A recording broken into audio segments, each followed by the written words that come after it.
On the bench today we have a Uniden Pro 810E. This is a 40 channel AM sideband CB radio.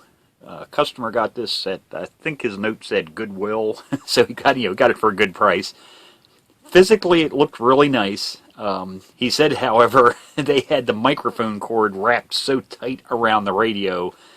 He thought there might have been some damage caused somewhere because of that.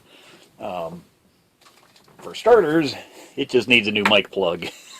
I don't know how in the world the nut got up over the hump, but I tried grabbing this thing with a pair of pliers and I can't get it to go back down. It's just, yeah, it's stuck on there.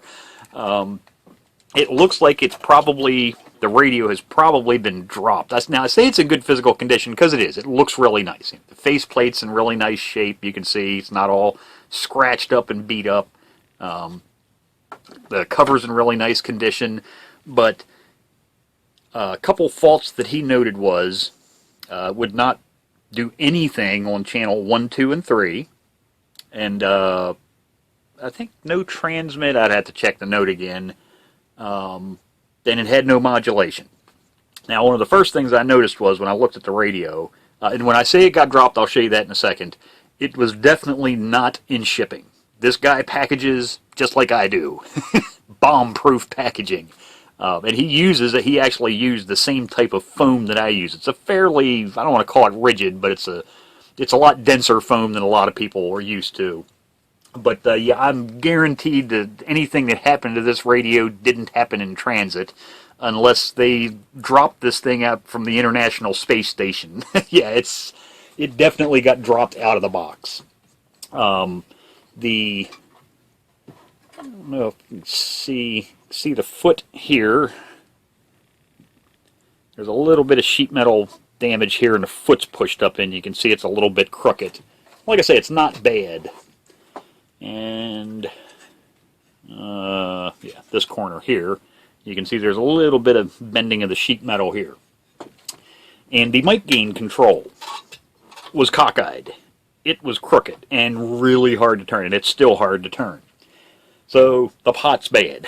The problem with that is getting to anything on the front of this radio is a royal pain in the hoo-ha. They did not design these things to be worked on. Now the first thing I noticed was, yes, it's a Uniden radio, it's got the corrosive glue, so the first thing I wanted to check was it not doing anything on channel 1, 2, and 3. So the glue, anywhere where they have these ribbon cables where they're attached to the boards, they put that corrosive glue. So I wanted to take that off first to make sure that none of these wires and these ribbon cables had corroded in half. So I got all that glue, and you can actually see there's some glue right there holding the light bulbs on. But I got all the glue off. Everything looked okay there. So the first thing I went to, plugged it back in, tried it. Still, channel 1, 2, and 3 were completely dead. Didn't need any test equipment to figure that one out. That one was actually just experience. The VCO voltage was, this radio looks to have never been modified. Probably has never had the covers off of it. It's just completely way out of alignment. The VCO adjustment right here, this tunable transformer, that's all I had to do. I just took the slug of wax out of there, just barely turned that, and I could hear sound on channel 1 because I had the radio on channel 1 at the time. So that's all that was. It's just the VCO voltage is off. So he wants this radio recapped and an alignment done. Then of course any of the problems it has fixed.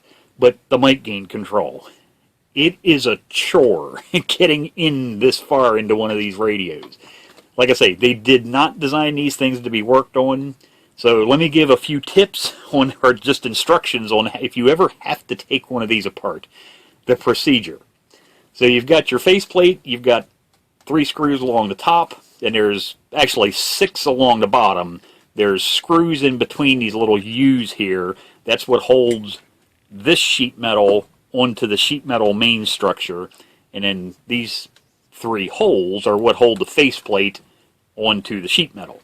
So you take, those 3 out and those 3 out, pull all of your knobs off, and the faceplate pulls off. That's out of the way. That's fairly easy. That's just knobs and a couple screws. Getting this off is a chore.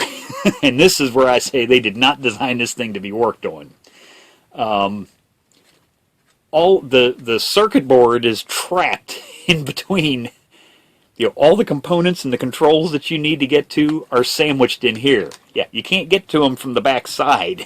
So you have to take off all of the nuts for all the controls. You have to, and make sure you do this because you don't want to break your circuit board. This thing is really long, and you can see it's really flimsy because it's kind of not a lot of circuit board in a few areas here. And if you tweak this thing too much, you're going to crack the board in half, and then you're going to have a board to fix and a bunch of broken traces. But the first thing you want to do is, because you don't want to forget this, is desolder the two terminals for the meter. They fold over and then solder directly to the circuit board. But the meter, as you can see, is bound in by these little twist tabs, and you can't get to those without taking the circuit board off. So you have to desolder that first. Then you need to bend all of these ears all around this thing. They're everywhere, all these little tabs. That's actually what holds this circuit board into this faceplate. Now when you get to these two tabs, they're actually soldered to the circuit board. So the one that goes through that hole and the one that goes through that little slot right there, they're actually soldered on the back side. So you'll need to desolder them and, again, bend them because all these little ears are bent. Not quite 90 degrees, probably like 45 degrees, but that's what traps it in there. Once you get all of those undone, you can then pull the circuit board out the back side. And even then, it's going to be tight because all of these ones that actually pass through slots in the board, they're really snug, so just be gentle. Work your fingernail or a screwdriver in down along the edge and just kind of work the whole way around the board. Don't plan on pulling it out on one side and just it's going to come out. Like I say, you'll break it in half. You'll either break it here and here or right here, one of the thinnest areas in this board. But that's how you get it apart. So now that I have it completely disassembled, I can get this control out. I can replace this control. While I'm in here, it's one of those things, if you've gone through all of this work, and the hassle of taking all of this apart, change the two light bulbs. The last thing you want to do is put this radio completely back together, even if they're working, but put it all back together, and then a week later, you turn your radio on, and one of the lights is out. And you'll be cursing yourself until the cows come home that you didn't change those light bulbs while you had this torn apart. So now these are, as you can see, they don't have any long wire leads on them. There's nothing special about them. They're just regular light bulbs. They just don't have long wires. So if you have, let me just turn around and grab some. So if you have bulbs like this, you can use this style bulb. This is the normal meter bulbs most people are used to seeing. I have these without the wires on them, but if this is all you have, you can use these. Just trim the wires off really, really short and just solder them into the slots there. They may be a little bit closer together just because of size, because you're dealing with the metal housing here, but these will work just fine. It's nothing wrong with using this kind if you don't have access to those style bulbs. But so let me get this control changed. I'll replace those two light bulbs also while I have this apart because, again, when this faceplate is assembled, you can't get into these controls to clean them either. So, if the controls are dirty and you need to give them a shot of deoxit or tuner cleaner, well, you can't do that when the faceplate's mounted in here. So now's the time to do it. You do it before you put the faceplate back together.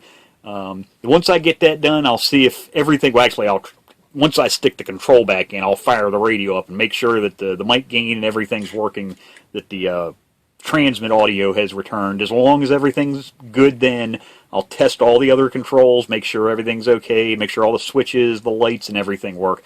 Basically, I want to test everything on this circuit board and make 100% sure, shoot 110% sure that everything's okay before I go and put this complicated contraption back together.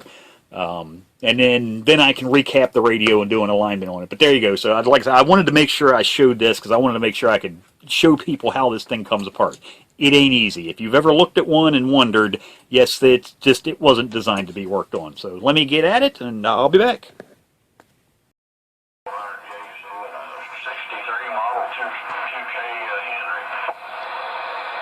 Okay, so she's all done other than sticking the top and bottom cover plates on.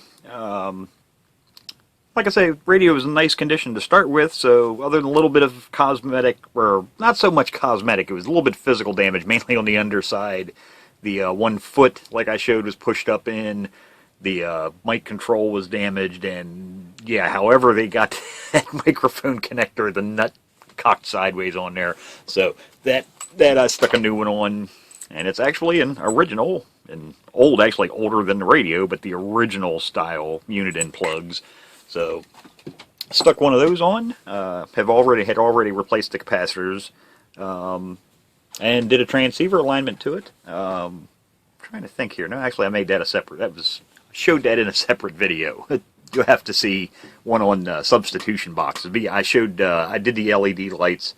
So yes, the 2 incandescent light bulbs have been removed and LEDs put in there, and I got the intensity on those set so it's not blindingly bright. It's one thing I hate is people put stuff like white LEDs in radios and they're just ridiculously bright. I mean, you don't need a spotlight on an S meter. I mean, it gets crazy, some of these people. But so that was done. Inside of the radio was nice, other than the and it's just part of owning one of these is the corrosive glue that they use on all of these cables. That was all removed, and a little bit on a couple of the ferrite beads. The glue's usually not too bad in these radios. If left too long, yes, you're going to have a problem with all of these cables. It will eat the ends right off of them. This one wasn't too bad. I was able to soften that glue up and get it all removed. And like I say, only other place is a couple ferrite beads, mainly in the RF section. That was removed.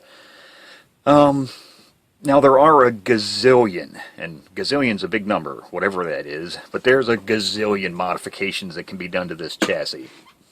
Honestly, I don't recommend any of them. If you set these radios up, just do pretty much a stock alignment. These radios work just fine the way they are. And you can actually turn the power up a little bit on these safely. Don't go crazy. You can turn the power up on these. What I'd say, in my opinion, is too high. The AM power can be turned, actually even sideband. You can get the sideband up way too high on these things too. But you don't want to go sacrificing your driver and final transistors.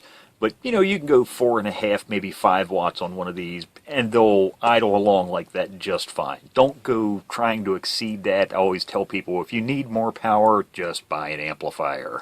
Your radio will thank you years down the road.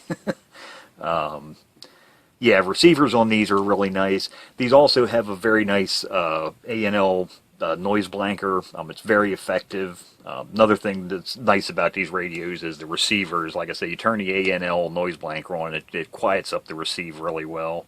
And that's about it. Now, this didn't have any modifications done to it other than, I guess they call the LEDs a modification.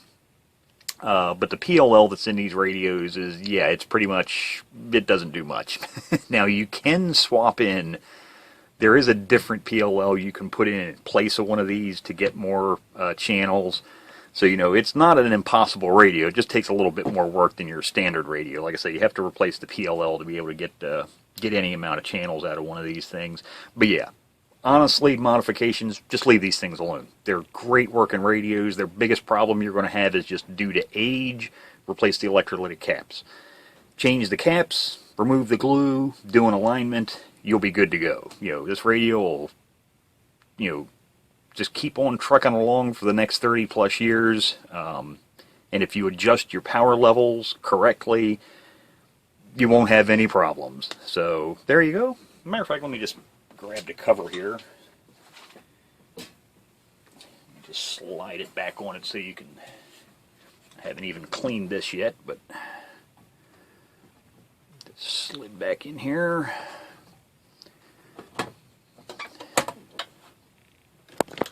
So there you can see, like I say, top cover is really nice. One tiny little scratch there, which I might be able to get that slightly. I clean it off. That probably won't even show up as bad. But there you go. A Uniden Pro 810E ready to be put back into service.